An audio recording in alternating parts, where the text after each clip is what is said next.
Girls, Froggy here. I'm going to show you how I hang pictures, and it's a little bit different each time.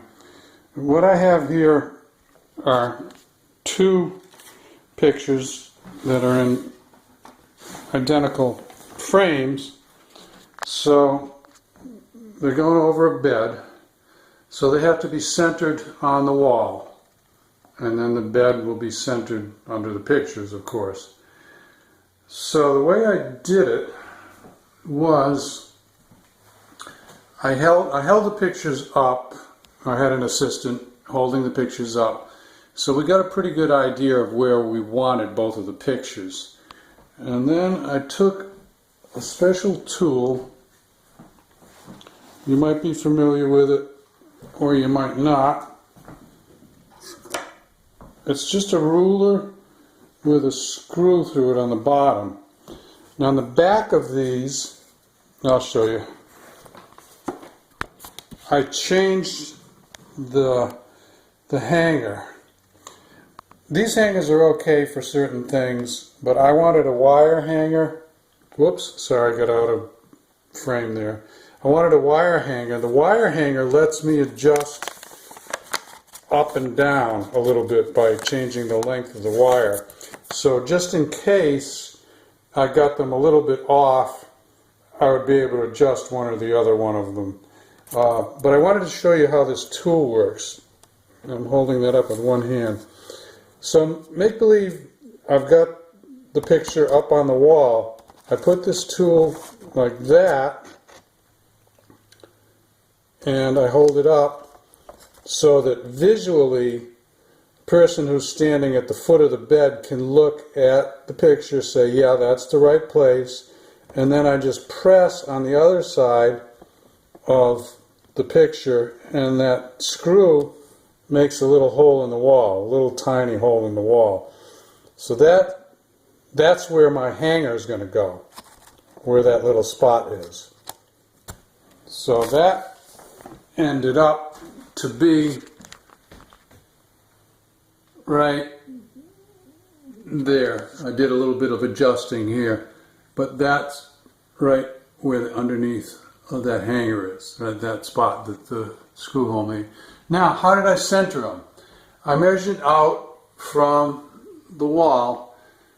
I'm just going to make up some numbers now. 5 feet from that wall, 5 feet from that wall. So that guarantees me that those two holes, which are going to be center of picture, are equidistant from each wall. So the pictures have to be centered. It's not geometry, but it's just linear measuring math. They have to be centered on the wall. Equal distance there, equal distance there, okay? So I had those two distances. The next thing I did was come down from the ceiling and made sure that that measurement was the same, exactly the same from the ceiling. So let's say that was 2 feet and 2 feet, exact. So I'm equidistant from the wall, I'm equidistant from the ceiling. Now the only other third thing I needed to do was make sure the spacing was correct between the two frames, and I wanted 4 inches. So what I did, hold on, was I measured from the center of that picture to the center of this picture is 21, and I wanted 4 inches of spacing, so I added 4, and that makes it 25. So when I go back to my wall, I want 25 inches in between those two. So I had to move them either to the left or the right to get them 25 inches apart. And then the remainder, which I made up to be 5 feet and 5 feet, it wasn't exactly that, of course, but that has to be equal the right side, equal left side, and the distance in between has to be 25 inches, and that gives me my 4-inch spacing. So that's it. I hope this helps you out. I'm going to go hang them, and then I'll show you how they look.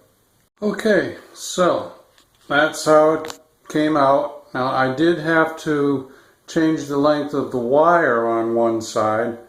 That's just the way it is, and that's, as I told you before, that's why I wanted to have wire instead of those little sawtooth, those little jacky tooth things, because you can't adjust those. All you can do is make another hole, and you end up with too many holes in the wall. So I like wire for the most part, and that is centered, and it's just the way my wife wanted it, so there you go. Froggy out. Give me a thumbs up or like if you want more. If you want to subscribe to the channel, it's free. See you later, guys and gals. Froggy out. Bye-bye.